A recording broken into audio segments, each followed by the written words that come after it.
आज हमारे साथ बातचीत करने के लिए मौजूद हैं मादीपुर विधायक गिरीश सोनी जी। सर, स्वागत है आपका हमारे चैनल में। धन्यवाद। सर, आपसे जानना चाहूँगी मादीपुर क्षेत्र में ऐसे कौन कौन से कार्य हैं जो आम आदमी पार्टी के द्वारा किए गए हैं जिससे कि आम जनता का जो है भला हो सके। देखिए, मादीपुर विधानसभा क्षेत्र के अंदर मैं पहले बता दूं आपको, डूसिब के कम से कम 3,500 फ्लैट्स ऐसे थे जो डूसिब ने बनाए थे, लेकिन उनकी हालत 30 या 40 वर्ष पहले बने थे तो बहुत हालत ख़राब थी, जिसमें से हम 3,000 फ्लैट अभी तक रिपेयर करा चुके हैं। उनके जीने वगैरह, कॉमन स्पेसेस वगैरह, उनके बाहर जितने भी है रिपेयर करा चुके हैं। 500 फ्लैट्स और बचे हैं जो कि अभी जल्दी वो भी रिपेयर हो जाएंगे। और मेजर समस्या यहाँ कुछ सीवर लाइंस की है, क्योंकि सीवर पानी की है, उसके लिए भी काम चल रहा, काफ़ी स्तर पे काम चल रहा। 14 करोड़ रुपए की एक परियोजना और हमने यहाँ मादीपुर जे कॉलोनी और रघुवीर नगर जे कॉलोनी के लिए रखी है। इससे पहले भी हम काफ़ी हद तक इसमें काम करा चुके हैं। बाकी यहाँ की सड़कें हैं, आप देखेंगे सड़कें बिल्कुल ठीक हैं। हमने काफ़ी हद तक एमसीडी की जो सड़कें हैं उनको छोड़ के पीडब्ल्यूडी की कोई ऐसी रोड नहीं है जो नहीं बनवा दी हो।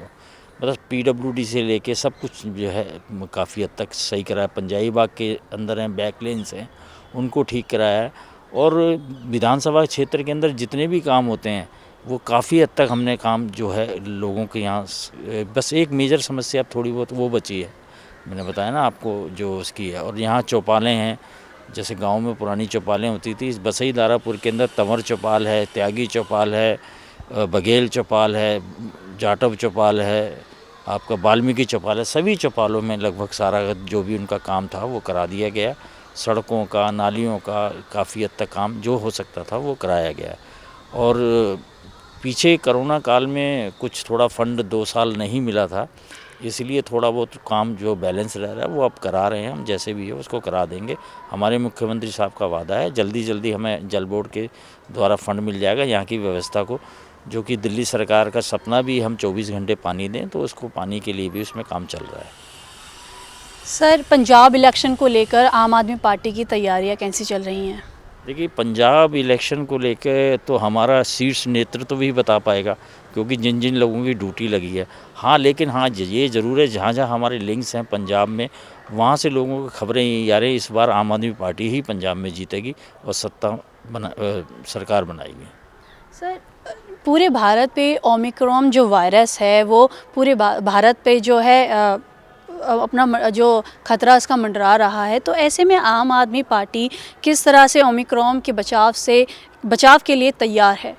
देखिए, दिल्ली सरकार ने अपने इंतज़ाम पूरे कर लिए हैं। दिल्ली सरकार ने अपने हॉस्पिटल्स को, दिल्ली सरकार ने इतना सुधार किया है। आप हॉस्पिटल्स की बात देखेंगे, स्कूलों की बात देखेंगे, तो आप पूरे भारत के अंदर पूछ सकते हैं कि दिल्ली के अंदर कितना सुधार हुआ है। काफ़ी हद तक तैयारियां कर ली हैं, लेकिन केंद्र को भी इसके साथ मिलकर काम करना पड़ेगा। जिस तरह की फ़्लाइट्स बाहर से आ रही हैं, भाई केंद्र सरकार को सोचना चाहिए कि भी जो फ़्लाइट्स आई हैं उसमें किस तरह के मरीज़ आए, पॉजिटिव निकले हैं।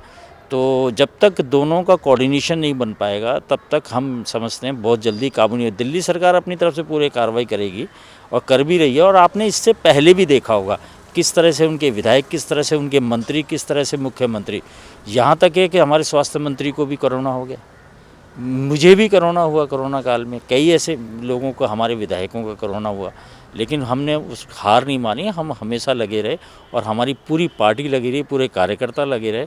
तो इसी तरह हमारे मुख्यमंत्री साहब हैं कि भी उसके लिए बिल्कुल तैयार हैं, और जैसे भी होगा दिल्ली की सुरक्षा का काम उनका है, तो वो अवश्य इस काम को पूर्ण करके दिखाएंगे। सर, कैप्टन अमरिंदर सिंह जो है बीजेपी के साथ गठबंधन कर सकते हैं, तो ऐसे में पंजाब इलेक्शन में आम आदमी पार्टी कांग्रेस और बीजेपी को किस तरह से टक्कर देने वाली है? देखिए, मैं तो एक चीज़ समझता हूँ, मैं तो हमारे शीर्ष नेतृत्व इस पर पूरा ध्यान रखे हुए है, लेकिन आपको पता होगा एक देश में घिनौनी पॉलिटिक्स चल रही है, वो ये दबाव की राजनीति। अगर आप किसी भी पार्टी, बीजेपी को छोड़ के किसी पार्टी का समर्थन करते हैं, किसी पार्टी के विषय में कुछ कहते हैं, तो किस तरह से उन पे छापे पड़ने लग जाते हैं। किस तरह से केंद्र ईडी का छापा मार दिया, सेल टैक्स का छापा मार दिया, कभी किसी का छापा मार दिया। तो ये छापे की राजनीति चल रही है। अमरिंदर सिंह जी की कहीं ना कहीं उंगली दबी हुई है, तो इसीलिए वो मतलब जो है बीजेपी की भाषा अवश्य बोल रहे हैं कि मैं बीजेपी के लिए काम करूँगा। लेकिन हाँ, उनकी सुनने वाला नहीं है, कोई नहीं सुनने वाला। बीजेपी अगर कोई भी व्यक्ति अपने मूल सिद्धांतों को छोड़ के कहीं और जाता है तो आप समझ सकते हो उसका क्या हाल होता है। सर 2022 के विधानसभा यूपी चुनावों में क्या लगता है आम आदमी पार्टी है कितनी सीटें जो है जीत पाएगी? देखिए अभी डिपेंड करता है, अगर कहीं हमारा जो नेतृत्व के लोग हैं जो वहाँ काम कर रहे हैं यूपी में, वो किसी गठबंधन के विषय में बातचीत चलाए हुए हैं। अगर वो जो भी जैसे भी निकलेगा, हमारा मेन काम है एक सिपाही के रूप में वहाँ काम करना। जो हमें जहाँ ड्यूटी मिलेगी वहाँ करेंगे, और हम समझते हैं कि अगर कुछ होगा तो अच्छा ही होगा आम आदमी पार्टी के लिए। और काफ़ी हद तक मैं समझता हूँ जिस तरह से यूपी के अंदर लहर दौड़ रही है और राज्यों में लहर दौड़ रही है, मैं समझता हूँ यूपी में कम होगी, लेकिन यूपी में भी लोग चाहते हैं।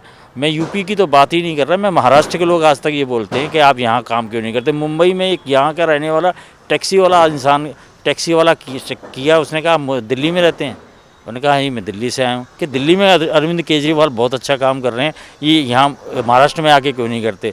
तो उस टैक्सी के जो सवारी थी उसने जवाब दिया था, आप यहाँ भी लेके आइए तब करेंगे।